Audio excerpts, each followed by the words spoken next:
চিঠি কেন আসে না আর দেরি সয় না, ভুলেছ কি তুমি আমাকে,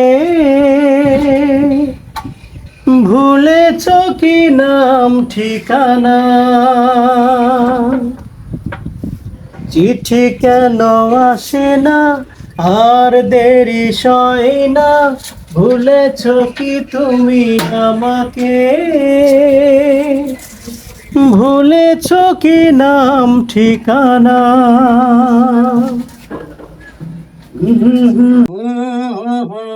ভাগনা, কিরে চিঠি কেন আসে না? গান করছিস, কোনো দিন আর এই চিঠি আসবে না। সেই সোনালি দিন আর কোনো দিন ফিরে পাবো না। কারণ হয়তো আমি পাইছি, তুইও পাইছিস। বিশেষ করে যারা 90 দশকে যারা শৈশব কাটাইছে, তারা এই জিনিসটা দেখলে পরে আত্মার মধ্যে চমকে ওঠে। ভাগনা, সত্যি কথা, সেই যে চিঠি লিখছি আমরা, চিঠি লিখে এই বক্সের মধ্যে দিয়ে গেছি, আবার হ্যাঁ এই যে এনে দিয়ে দিছি, দিয়ে চলে গেছি। আবার এসব চিঠি আবার যারা বিলাইছে পোস্ট মাস্টাররা, ব্যাগ কাঁধে করে আসতে পারে, সব ঘিরিয়া ধরছি আমরা ছাত্র জীবনে। আমারটা আছে নাকি ভাই? আমার চিঠি আছে নাকি?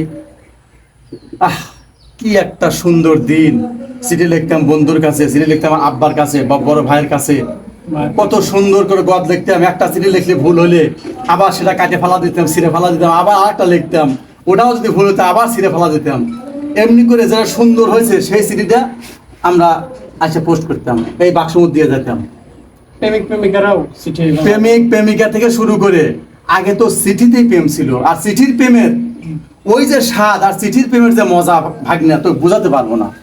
মনে করে যদি ওই যে চিঠির মাধ্যমে যারা সব ছেলেমেয়েরা প্রেম করতো, একটা চিঠি মনে কর তোর প্রেমিকা দিছে, তুই একটা দিছিস, ওই প্রেমিকার চিঠি যখন তোর হাতে আসছে, তখন মনে কর তুই কোনে পড়বু আর কোন জায়গা তুই খুশিতে মন ভরে গেছে। সেই দিন সত্যি সোনালি দিন আর ফিরে পাবো না। যারা প্রবাসে ছিল তারাও তো এই চিঠির মাধ্যমে, আরে আল্লাহ, সব কিছু চিঠি কবে লিখছে ওখানে তারিখটা থাকছে। আমরা অনেক সময় দেখছি চিঠি আসতে আসতে 15 দিন 20 দিন লেগে গেছে। আমরাই তো যখন ছাত্র জীবনে যখন হোস্টেলে ছিলাম, চিঠি লিখছি, বাদ যা 5-6 দিন 7-8 দিন 10 দিন পরে খবর পাইছে আমার বেটা পাবনা পৌঁছেছে। মানে 10 দিন পরে বাবা জানতে পারলো যে আমার বেটা পাবনা গেছে, 10 দিন পরে পৌঁছেছে পাবনায় আসে। হ্যাঁ, আমরা আসে সঙ্গে সঙ্গে হোস্টেলে আসে ব্যাগটা কাঁধে মানে থুয়ে দিই, লিখতাম যে আপা আমি ভালোভাবে পাবনা এসে পৌঁছেছি, কোনো চিন্তা করেন না হ্যান ত্যান।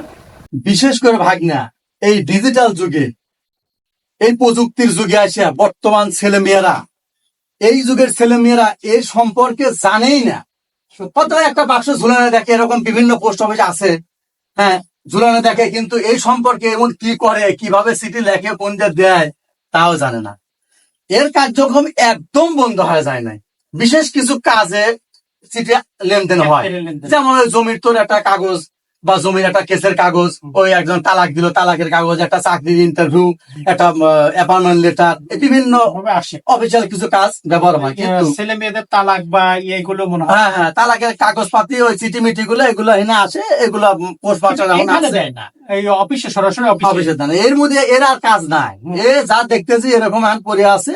আর আগে এর মধ্যে ফেলে দিত, এখান থেকে বের করে লেখা আছে, খোলার সময় লেখা আছে, টাইম লেখা আছে, এটা খুলে পোস্ট মাস্টাররা লিয়া আবার দেখতো কোন কোন এলাকা চিঠি গুলো যাবে, সবগুলো সুন্দর করে পৌঁছা দিত।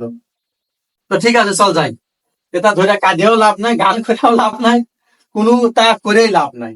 কারণ হচ্ছে এরা যারা যারা যেসব কার্যক্রম হচ্ছে এগুলো চলবে এভাবে, কিন্তু এটা গুলো বন্ধ হবে না। তাই বিলা মনে করিস না যে চিঠি নাই, ই নাই, তা নাই, আমরা চিঠি লেখি না, ওই লেখি না, চিঠির মাধ্যমে অনেক কিছু হতো, সেটা এটার কার্যক্রম চলবে ওরকম করে, সীমিত সীমিত পরিসরে।